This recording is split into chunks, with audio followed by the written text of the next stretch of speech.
It's an honor for me to be here and to present on a topic which for you mostly is dull, maybe not sexy, and even a burden more than a joy. But for me, 70 years orthopedic experience has helped me to broaden my view on my profession and to become a better orthopedic surgeon. My take-home message for you will be to build and actively take part in resilient teams that look beyond guidelines and rules and train with your teams to recognize, act on, and learn from hazardous situations, how they occur, and how you can limit them. So, first, my disclosure, I'm not a PhD, I'm an MD. The program was a little bit too enthusiastic. I earn some money because 2 days a week I work as a medical specialist on quality and safety, patient safety, and the hospital pays me for that. That money goes to my group because I cannot do my outpatient clinic and my OR. And sometimes I give paid presentations which also have the same purpose. So this one we know. We work in a surrounding where we do dangerous things. And this is maybe a little bit exaggerated, but if you look at the report to average human, we see that about 100,000 avoidable deaths occur in US healthcare. Those figures, they change because now, this report was in 1999, now we think it's more. It's about 300,000 or 400,000 avoidable deaths. In the Netherlands, after research in our dossiers, we saw that about 1,700 people died avoidably, and because of measurements that number diminished. If you drive a car in Europe, you see that we've got about 26,000 people who die. And if we look at aviation, that's the thing we're jealous of, hardly any people die. It's about 990 people in 2014. There were about 21 accidents there. That's the lowest number in history. And the deaths that occurred were mostly because of the Malaysian Air crashes, the MH17 and MH730. So how does aviation do this? We all know that in 1970 was this big crash on Tenerife where a KLM Boeing crashed into a Pan Am Boeing with more than 500 casualties. And you can see in this graph that from the 1950s we see a sharp decrease in accidents. And if we look further, you can see that in about 10 years, aviation managed to have a 60% reduction in accidents.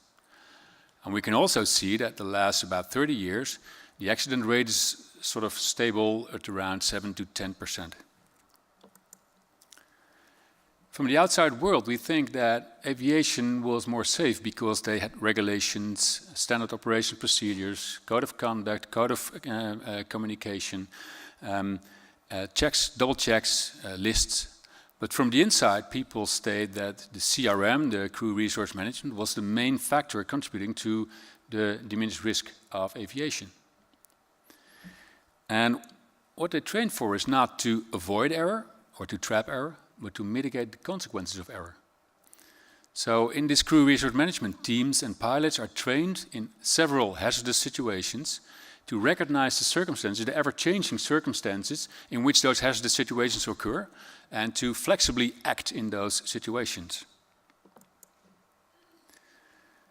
We in healthcare try to learn from that and we try to borrow. So what happens after the report to Average Human appeared is that several campaigns in the US healthcare were started, and the 1000K Lives campaign started in 2005 and was aimed to install 6 proven interventions in 3,000 hospitals, voluntary, to reduce 100,000 lives in healthcare, avoidable deaths. In about 18 months, they succeeded, from the report, to diminish the avoidable death rate with 120,000 deaths. The 5 Million Lives campaign was started on the same grounds, and the interventions like rapid response teams, like evidence-based medicine treatment for myocardial infections, avoidance of surgical site infection, avoidance of ventilator infection, deemed line infections, all bundles of proven interventions. In the Netherlands, we also copied this, and with the veiligheidsmanagement system, we also succeeded in diminishing the avoidable deaths in our hospital about 50%. But the report in 2012 also states that the hazard of healthcare-related damage is not diminished. And most of this damage is because of technological failure. And the report states that about 73% is because of human error, because they were not properly trained or did not have the proper knowledge to act with medical devices. That's one of the main topics the inspection is now concentrating on with the convenant medische technologie. I was very happy with your lecture on trust and on looking at good things also, because that's one of the things in my lecture also. But this is the thing that happens, 73% human error with medical technology. So what do we do in healthcare? We try to build a system in which we are safe. So we make regulations and rules, and we train people not to make mistakes and to follow the rules, and by that try to diminish risk. We train people to avoid risk. We train people not to make mistakes. A big difference with aviation. We also train people in peer groups. And crew resource management now, the last years, has gained a little bit, but the results are varying. But it should be a promising way to have a better system in our healthcare. But this is what could also happen. This is the Mid Staffordshire Hospital, the Sir Francis report in North London. This was a hospital which was under strictly supervision of the inspection in England. And if you read the report, you are amazed that this is a hospital that could exist in the Western world. There was no eye for patients, there was no eye for complaints, there was no eye for complaints of people working there. It was a horrible situation. But if you look with different eyes to this Sir Francis report, you can see that the people there were driven off their first passion of taking care of patients because they had so many lists and so many indicators to follow that they did not find time or motivation anymore for their first passion, taking care of patients. That's what happens if we only build regulations and rules. And what we do, we build those regulations and rules out of root cause analysis from incidents and accidents in our healthcare. And those regulations, sometimes a simple root cause analysis comes up with about 10 to 15 regulations which have to be installed, have to be maintained, and have to be found somewhere. We pay a lot of money for IT systems, which we put those regulations in. Not many are very user-friendly, and hardly people can find those regulations. So if we concentrate on regulations and on human error, then safety is not guaranteed. So if you look with those eyes on two, let's say, commercial accidents, which are well known. I think you will know on the top, someone, you know what it is? Yeah, it's the US Airways Airbus, which landed on the Hudson. Do you know many casualties? How many casualties? 0, yeah, you're all. And the bottom one is, of course, the Costa Concordia. How many casualties were there? 33. So if we look with eyes human error with the both captains, Chesley Sullenberger, Sully, I don't know if you've seen the movie, if you didn't, you should, and Francesco Schettino. If you look in the newspapers, Chesley Sullenberger is a hero. He's the guy who received a medal because of the coolest act in aviation, landing a plane with 155 people aboard without any casualties. And Francesco, he is the crook, because he was drunk in his hut and he made a big mistake by putting the Costa Concordia on a rock. But if you look closer, these conclusions, these judgments, are based on hindsight bias. And hindsight bias is always retrospective and counterfactual. So we are looking at a situation in which we know what happened and what the outcome was. And if you do a root cause analysis on that and you look for human failure, you will find it. And let's say I would walk down the stairs here and I would trip and break my ankle. You could say, yeah, well, you shouldn't have walked the stairs, you should have jumped off. But if I would have jumped off, I might have broken my neck. So the counterfactuality of the analysis is not very smart and not very predictable. Because if we say you should have done A instead of B, you will not know what A would resulted in. So, but why do things go wrong? I introduced to you Mr. Sidney Dekker, who is a professor at Griffith University in Australia, also the head lecturer in Lund, where he does an academic master on human factors and safety. I will give him the floor for about 2 minutes. He's written many books, he's given many lectures. He's a sort of ADHD guy, but this lecture is okay. So I give him 2 minutes for you to explain why things go wrong. So why do things go wrong? Well, we used to believe that things go wrong because somebody makes an error or something breaks. Today, however, we believe, and we have since the mid or late 1980s, that things go wrong because lots of things, lots of little things, larger things inside the organization are wrong, have been wrong for a long time. These are things related to procedures, culture, design of equipment, supervision, work practices. And all these things can combine to create the potential for an accident. Now, this has been an extraordinarily empowering idea. It has shifted the focus upstream to the system surrounding the work that people do. We now expect organizations to have vast systems in place that are all supposed to look for these holes, these little wrongs, and fix them before they can combine to create trouble. The risk becomes that we invest in safety work that focuses on the higher frequency but lower consequence events, such as people not wearing their safety glasses or having their coffee in a cup without a lid on it, and that we then mistake low counts on those things as a statement of the general safety health of the process or operation as a whole. So we used to know that we were safe if we had competent managers and people at the sharp end who knew what they were doing. How do we know whether we're safe today? We have the paperwork to show that we are. And then we blow stuff up. How did we end up here? Here's how. We still see people as the problem. We believe that as long as we have great systems in place and that people conform and stay within the narrow bandwidth that we have assigned to them, things will be okay. But this is an illusion, and it is increasingly a dead end. People are not the problem we need to control. People are the solution that we should harness. I don't believe that things go wrong because things go wrong. That's a tautology. It's saying the same thing twice.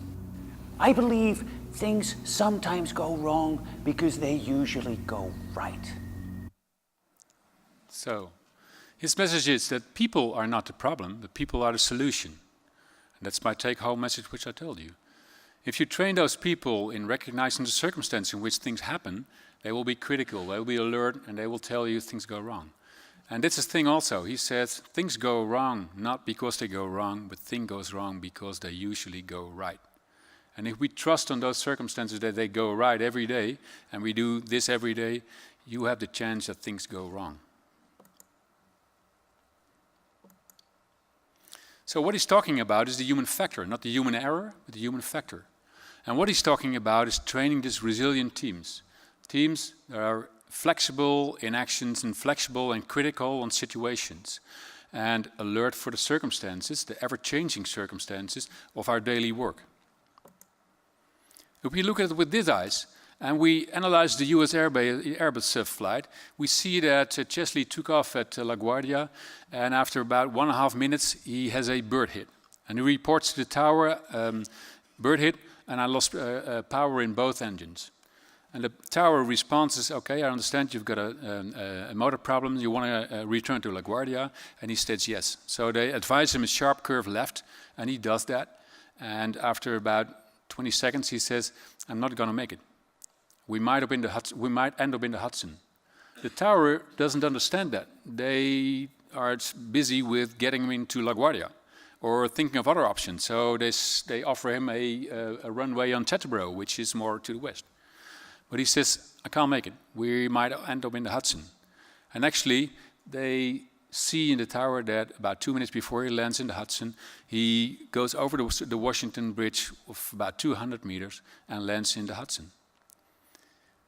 So if you look at the circumstances, and let's imagine this bird hit would have occurred about 10 seconds later, what would have happened?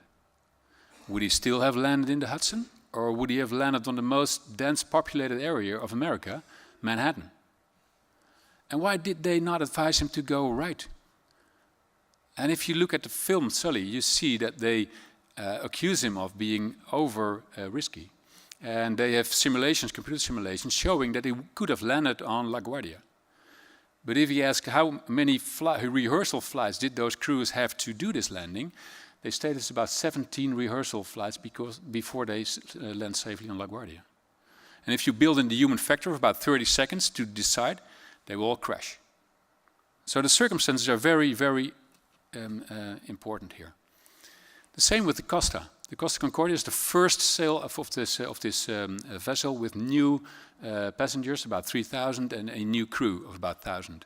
They leave Rome for Genoa, and the company says you have to have a safety briefing within 24 hours. So it's planned for tomorrow in Genoa. And after about an hour, the captain comes on the bridge and says, I see some trouble up there, and he gives a command to his coxswain.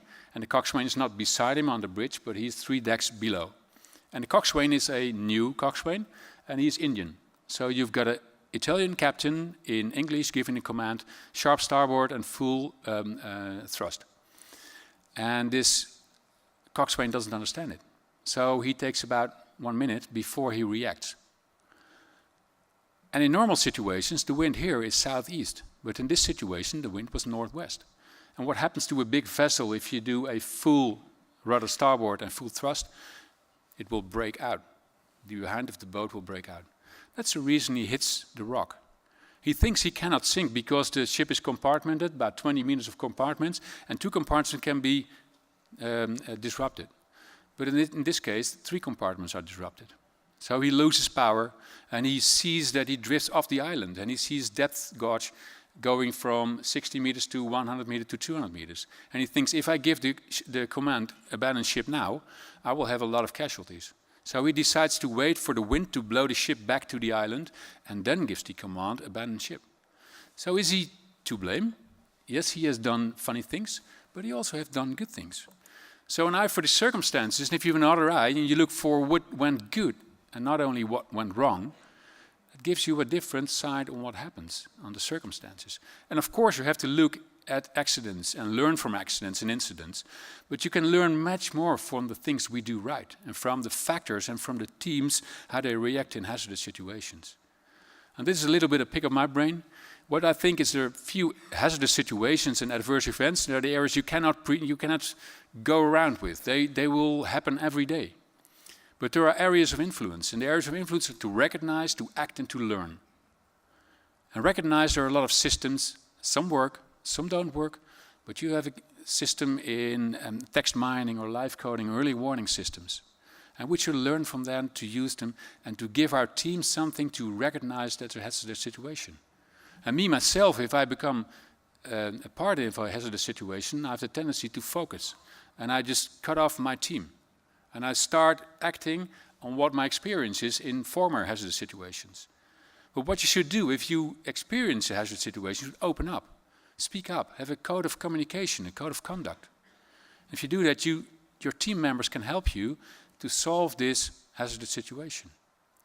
And if an adverse event actually develops, then you have to have systems in place to learn from it. Have a discussion with your team. Have replays, like sitting with all the people who experienced this hazardous situation and ask what their minds were in this situation and why they made decisions.